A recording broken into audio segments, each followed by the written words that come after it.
Magandang araw. Balat ng baka naman ang aming iluluto ngayong araw. Ito nga, tinihiwa na nga ng asawa ko itong balat ng baka. Inilaga na nga niya ito kanina at hindi ko na nga napakita sa inyo dahil sobrang tagal nga niya itong pinalambutan. Inumpisahan nga niya itong palambutin bago nga magtanghalian. At ang akala ko nga ay aabot nga ng pananghalian pero hindi nga dahil inabot pa nga rin siya ng hapon bago nga ito mapalambutan ng husto itong balat nga ng baka. Kaya ito at iluluto na nga para sa hapunan namin. Bali, hiniwa-hiwa niya nga lang ito sa maliliit muna na hiwa para mas lumambot pa nga itong balat nga ng baka. Nakapaghiwa na nga rin siya dyan ng kanyang gagamitin na panggisa na bawang, sibuyas at luya. At dahil gusto nga namin yung inasiman, ito at kumuha na nga rin ako ng bunga ng mga kamyas. At ito na nga ang aming gagamitin na pangpaasim dito sa aming niluluto dahil napakaraming ang bunga ng puno ng kamyas dito nga sa amin. Ito nga at nung nayari na nga siya maghiwa ng mga balat ng baka ay sisimulan na din niya maggisa. Nang uminit na nga yung kaserola ay nilagyan niya na nga ng mantika. At nang uminit na nga yung kanyang mantika na inilagay ay inilagay na nga din niya itong mga panggisa niya. Inulan niya na muna ngang ilagay itong bawang at pagkatapos nga ay sinunod na rin niya yung kanyang sibuyas at luya. Igigisa-gisa lang din niya yan muna hanggang sa umamoy na nga yung kanyang mga pikado. Nahugasan at nahiwa ko na nga din itong kamyas na kanyang gagamitin mamaya. At nang maggisa-gisa niya na nga yung kanyang mga bawang at sibuyas ay lalagay na rin nga niya itong mga hiniwang balat ng baka. Medyo marami nga rin pala ito. Mahigit kalahating kilo nga lang din naman itong balat ng baka na ito na ating iluluto. At marami-rami nga rin siya at sapat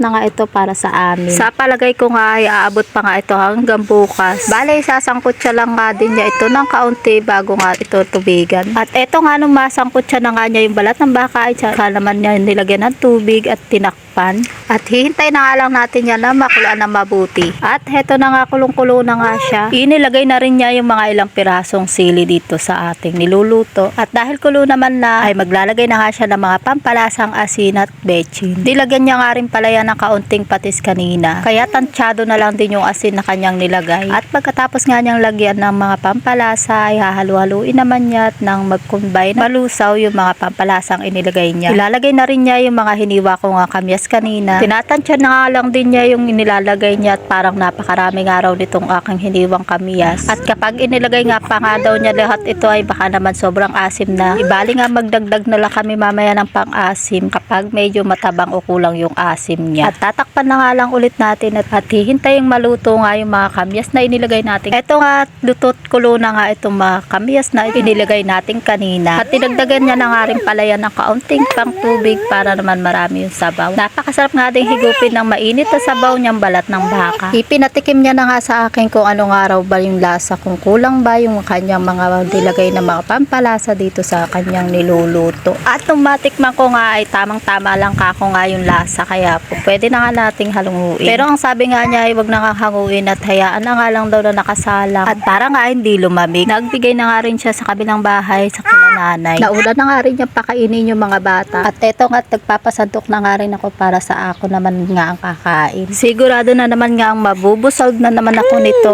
Sabaw pa lang ay talagang masisiyahan ka na nga.